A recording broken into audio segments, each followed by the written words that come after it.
So today we're going to talk about consciousness raising. I've titled this lecture Free Your Mind because that is actually what the goal of a consciousness raising session is. Now, before I actually give you the steps of a consciousness raising session, which was really one of the most popular tools of 1970s feminism in the second wave, I wanted to tell you a little bit about the intellectual history it comes from because a lot of people don't realize the extent to which feminism, at least in the United States, is really indebted to Marxism and to a generation of radical political activists that came before it that were advocating for things like child labor. Now, it stems from this concept of false consciousness, which is a concept that I would say originates with Marxism. Okay, and false consciousness is really a limited or distorted view of society that encourages maintenance of the current system.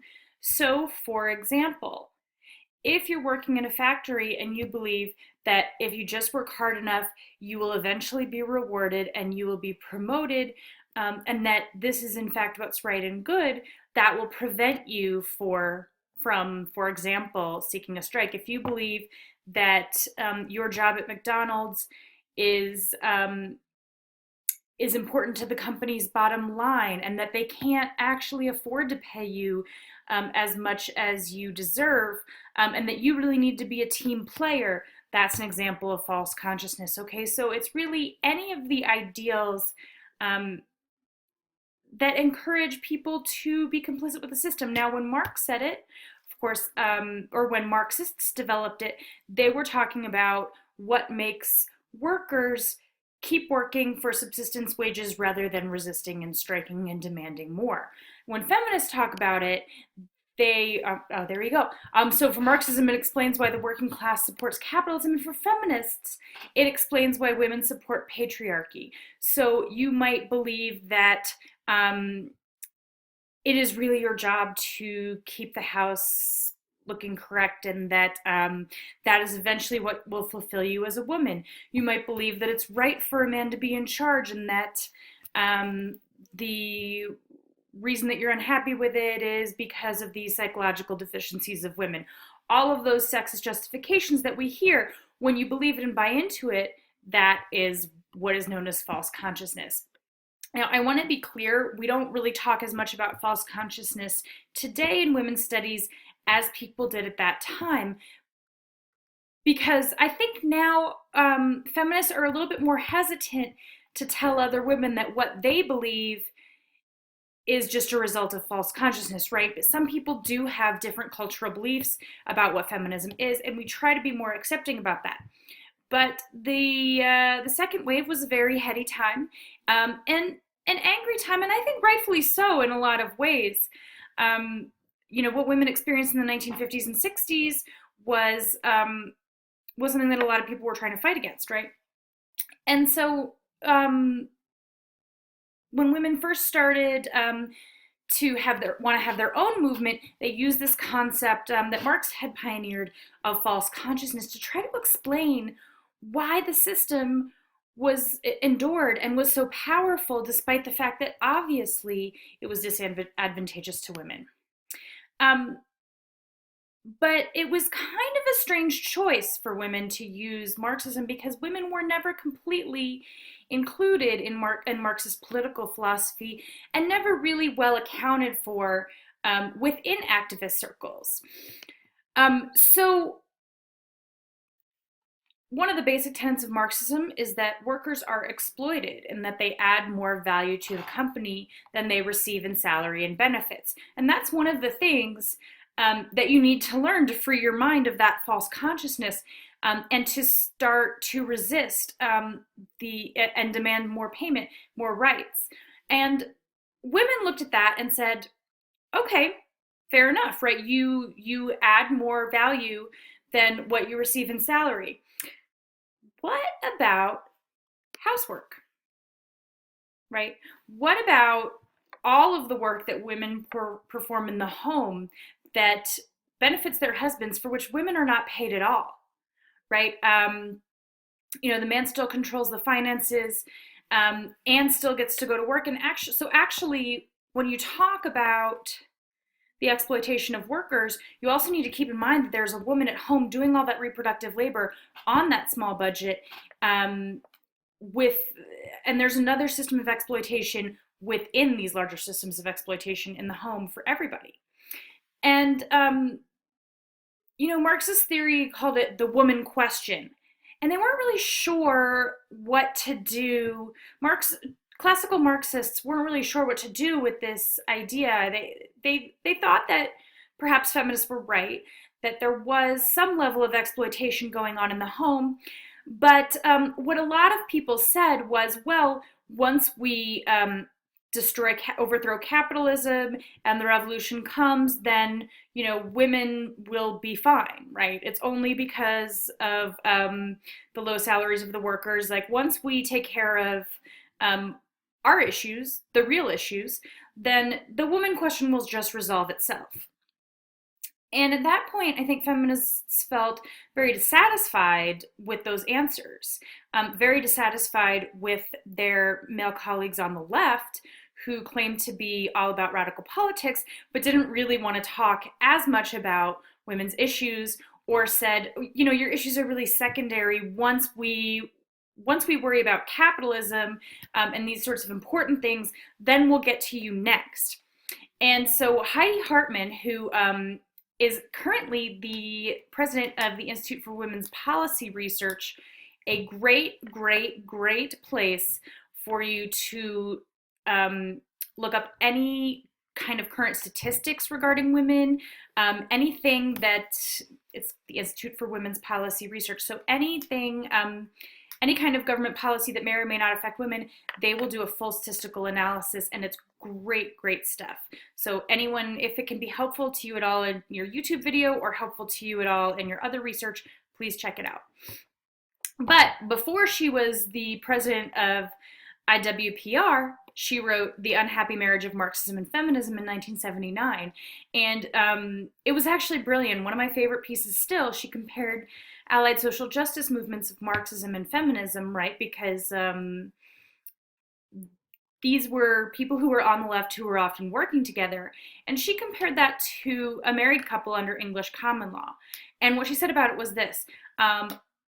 Marxism, it is exactly like a marriage, because Marxism and feminism are one, and that one is Marxism, right? So it was this idea that even on the left, even with these incredibly radical people who were supposed to be on our side, women came second. And it wasn't as important as the real politics and the real issues that men were concerned with. And so that, I think, created some distance for women and got them thinking, we really do need to develop our own theory based on our own experiences. And they looked at both establishment knowledge of the academy that justified the current system, right? We talked about how classical economics insists that wages are fair. And they said, this actually has something in common with these supposedly revolutionary theories of Marxism, which is that all of this stuff is based on the male experience. And we really don't have any theory that accounts for women's experiences significantly. We're not accounted for in the mainstream or on the left. So we have our own work to do. And that was in the second wave, when women said, the experiences of women really need to be the building blocks of feminist theory. And it went back to, in a lot of ways, those same ideas, right? Which was that only once women overcome the false consciousness that's created by patriarchy will they find liberation. And again, I think now feminists are not as sure about that, because one of the questions we ask is, well, how do you know for sure what is false consciousness and what is a different cultural attitude towards the liberation of women, or a woman's different issues faced by different groups of women. So just to give you an idea.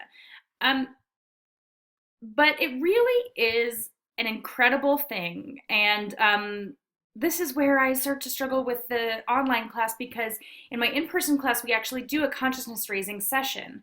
So here I'll give you the outline, and we will continue it online and hopefully get to practice a little bit on our own. A consciousness raising session has a few basic components. First, you start with a prompt. Okay, so or a question, and the prompt or question that I used when I did this in my in-person class was, think about the household you grew up in as an economic unit. Okay, what was the distribution of household labor? Who did which jobs? For example, who took care of the children and elderly? Who handled the money? There's a lot of other types of household jobs that you might be able to think of, but as you look through, you may see, the idea is to observe what gender means actually in action in the unit of the family. What is the exploitation that's going on in the home? And so the first step is that, and before anything else happens, before anyone offers any theory or any explanation, everyone shares their experiences in turn. So the first part of the process is to actually listen to women's experiences, to everything that's happened. And only once everyone has spoken and everyone has had a chance to tell their stories, do we then start to draw conclusions and build new theory as a group. So it's very, very important that everyone have a chance to speak, and that we then only draw conclusions from what we've actually heard, right? One of the big issues for women who organize consciousness raising groups was this idea that we really do have a false consciousness. We have all of this knowledge that has been brought to us by the male academy, even male revolutionaries, and we don't really have enough that represents just us. So we really want to start back at basics with women's experiences and draw conclusions. And consciousness raising sessions were the beginning of, for example, the first book on sexual harassment started with a consciousness raising session. So much of the work on domestic labor and the politics of housework started from consciousness raising sessions, from women getting together and telling stories. So once you close this lecture, I want you to check out the discussion board, and we're actually going to do this exercise. We're going to answer this prompt. Everyone will speak and respond to each other, and then hopefully we will have a chance. I will offer you some preliminary conclusions in the midweek check-in, and you all will also have some additional chances to respond to that online, and maybe we can build our own theory here. I'll see you around.